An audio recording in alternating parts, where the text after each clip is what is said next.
The village of Umuchi lay in the heart of Igbo land, surrounded by thick forests and the sacred Ik River, known for its mysteries. It was a place of traditions, where ancestors' voices echoed through the wind, and the gods still walked among them. In this village lived Adiz, a woman with a heart as pure as gold but burdened with sorrow. For 8 years, she had longed for a child. She had prayed at the church altar, visited powerful debias, and even journeyed to distant villages seeking solutions. But her womb remained closed. The whispers in the village grew louder. A woman who cannot give birth is like a tree without fruit, they said. Maybe she has offended the gods, others murmured. Her husband, Obina, loved her deeply, but Adiz saw the pain in his eyes when he watched other fathers playing with their children. She felt helpless and ashamed.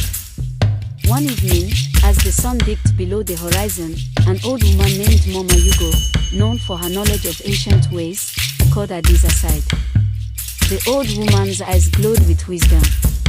"My daughter, have you tried the river?" Adiz frowned. "The river?" Mama Yugo nodded slowly. "The river goddess is powerful. Many women have gone there and returned with children. But remember, the river does not give freely." Adiz shuddered. She had heard the stories. The goddess of the Ik River granted gifts, but always at a price.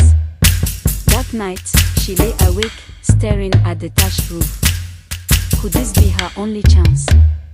At dawn, she made up her mind. Dressed in a bright Igbo wrapper with a red scarf tied around her head, Adiz walked to the river under the full moon. She carried a white hen, kola nuts, and palm wine, offerings of respect. The Ik River was eerily quiet. The water shimmered under the moonlight, smooth like a mirror. She knelt at the bank, her heart pounding. "Great goddess of the river," she whispered, her voice trembling. "I have come with a humble heart. Please bless me with a child." A sudden gust of cold wind swept through, sending chills down her spine. The water swirled, forming a small whirlpool. Then, the river parted. A beautiful figure emerged, her skin glowing like moonlight, her long black hair flowing like the river itself. She wore a white silk wrapper, and her eyes burned with power. "Adiz," the goddess called, her voice echoing in the night. "I have heard your cries." Adiz fell to her knees. "Please, great goddess, bless me with a child. I will do anything." The goddess smiled, but there was something strange in her gaze. "I will give you a child," she said, "but under one condition." Adiz's heartbeat quickened. "What is it?" "When the child turns 18, she must return to me.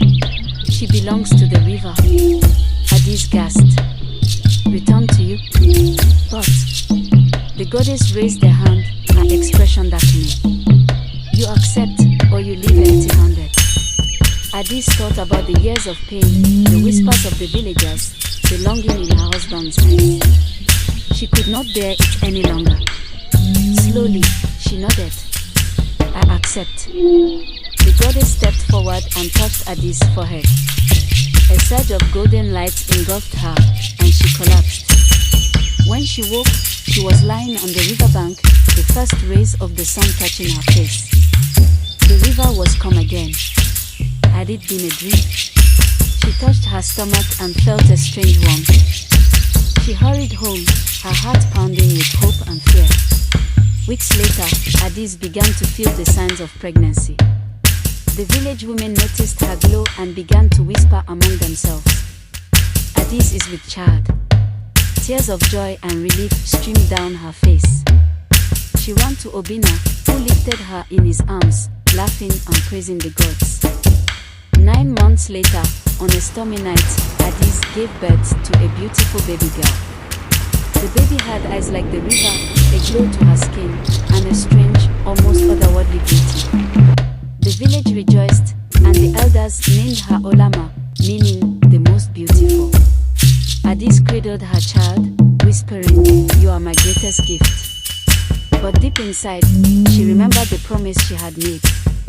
And the river never forgets.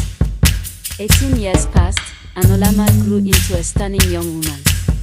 She was kind, intelligent, and loved by everyone.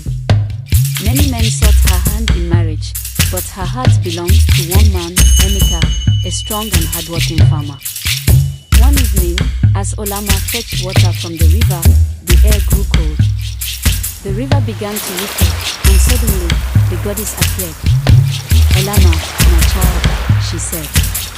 "The time has come. You must return to me." Olama stepped back, fear gripping her heart. "But, great goddess, I do not want to leave my family. I love Emeka. I want to marry him." The goddess's eyes darkened. "You belong to me. If you do not return, I will take you by force." Terrified, Olama ran home and told her mother. Adis wept bitterly. "Mama, is it true?" Olama asked. Adis nodded.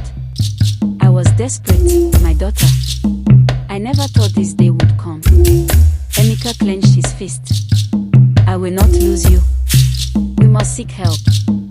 They sought help from Pastor Chukudi, a powerful man of God. "The river goddess cannot take what belongs to God," he declared. "We will break this covenant." On the night of Olama's 18th birthday, the sky turned black with storms. The river raged, and the goddess emerged, her face twisted with fury.